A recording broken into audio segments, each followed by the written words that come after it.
a gold coin bigger than a car tire, worth millions, and weighing about 100 kilograms, vanished from a museum in the middle of the night. In 2017, Berlin's Bulldozer Museum was displaying a giant Canadian gold coin called the Big Maple Leaf. It was one of the largest gold coins in the world, and it was not just valuable because of its size. It was a rare museum treasure. But then, thieves did the unthinkable. They broke into the museum and stole it. The shocking part was not only the money, it was the question everyone was asking. How do you steal a gold coin that heavy from a museum? Police launched an investigation, and the case quickly became one of Europe's most unbelievable museum heists. Suspects were later arrested, and some were convicted. Investigators believe the thieves may have had help from someone connected to the museum, someone who understood the building and its security weaknesses. But even after the arrests, one thing was still missing: the coin itself. The Big Maple Leaf was never recovered. Investigators believed it may have been cut up or melted down, turning a rare museum masterpiece into ordinary gold. The theft became a painful warning to museums everywhere. A treasure is not safe just because it looks too big to steal. Because in this case, history did not just disappear, it may have been melted away. For more unbelievable real-life heists and mysteries, football's greatest prize vanished, not once, twice. And the first time it disappeared, the hero who found it was not a police officer, a detective, or a football legend. It was a dog named Pickles. In 1966, England was preparing to host the World Cup. The Jules Rimet Trophy, the most important prize in football at the time, was put on display in London. But then something unbelievable happened. The trophy was stolen. The whole country panicked. Police searched everywhere. Fans were shocked. England was about to welcome the world, but football's biggest trophy was missing. Then came the twist.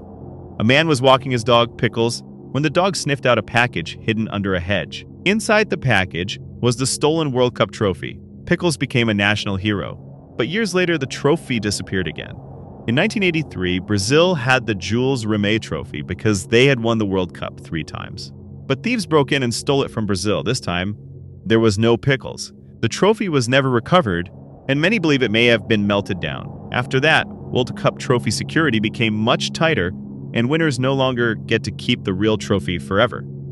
The story of the stolen World Cup trophies proves one thing: even football's most priceless prize can disappear, and sometimes history is saved by the most unexpected hero.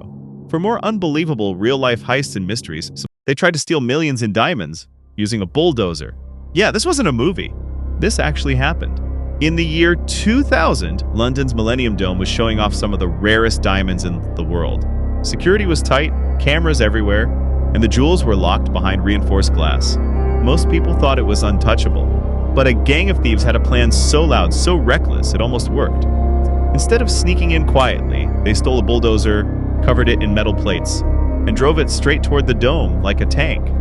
Their goal was simple: smash through the wall, break the display cases, grab the diamonds, and escape on a speedboat waiting on the river outside. And for a moment, it looked like the plan was working. The bulldozer tore through the barriers. Alarms exploded.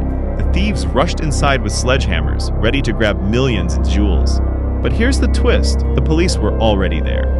Undercover officers had been watching the gang for weeks. They replaced the real diamonds with fakes, filled the dome with hidden surveillance, and waited. The moment the thieves swung their hammers, police stormed in from every direction.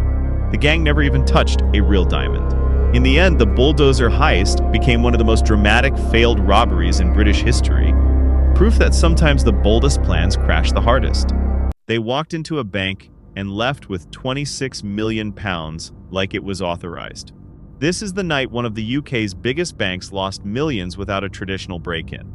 In 2004, the Northern Bank in Belfast was considered highly secure.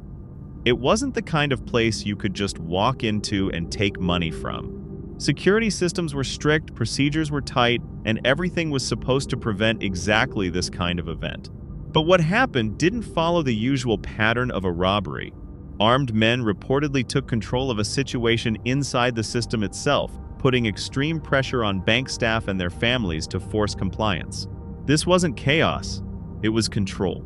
Instead of rushing or breaking in violently, the operation was structured. Money was gathered methodically, packed, and moved in a way that avoided immediate suspicion. By the next morning, the scale became clear. £26.5 million had disappeared. A full-scale investigation was launched immediately, one of the largest in UK history.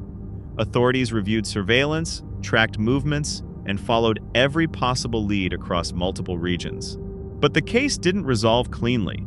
Some of the money was never recovered, and parts of the operation remained officially unresolved. And the Northern Bank robbery became something rare in modern crime history. A reminder that when control replaces chaos in the wrong hands, even the most secure systems can fail without a single conventional break-in. For more unbelievable real-life heists and mysteries,